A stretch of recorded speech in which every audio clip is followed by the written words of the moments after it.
And unfortunately, when I look at Europe today, it's sometimes not so clear what happened to some of the Cold War's winners.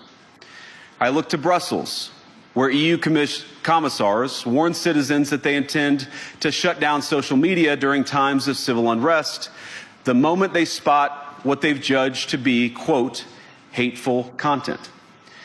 Or to this very country, where police have carried out raids against citizens suspected of posting anti-feminist comments online as part of, quote, combating misogyny on the internet, a day of action.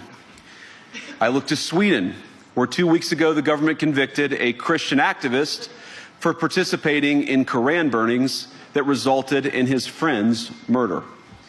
And as the judge in his case chillingly noted, Sweden's laws to supposedly protect free expression do not, in fact, grant, and I'm quoting, a free pass to do or say anything without risking offending the group that holds that belief. And perhaps most concerningly, I look to our very dear friends, the United Kingdom, where the backslide away from conscience rights has placed the basic liberties of religious Britons in particular in the crosshairs. A little over 2 years ago, the British government charged Adam Smith Connor, a 51-year-old physiotherapist and an Army veteran, with the heinous crime of standing 50 meters from an abortion clinic and silently praying for 3 minutes. Not obstructing anyone, not interacting with anyone, just silently praying on his own. And after British law enforcement spotted him and demanded to know what he was praying for, Adam replied simply, it was on behalf of the unborn son he and his former girlfriend had aborted years before. Now, the officers were not moved. Adam was found guilty of breaking the government's new buffer zones law, which criminalizes silent prayer and other actions that could influence a person's decision within 200 meters of an abortion facility.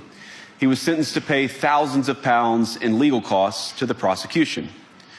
Now, I wish I could say that this was a fluke, a one-off crazy example of a badly written law being enacted against a single person. But no, this last October, just a few months ago, the Scottish government began distributing letters to citizens whose houses lay within so-called safe access zones, warning them that even private prayer within their own homes may amount to breaking the law.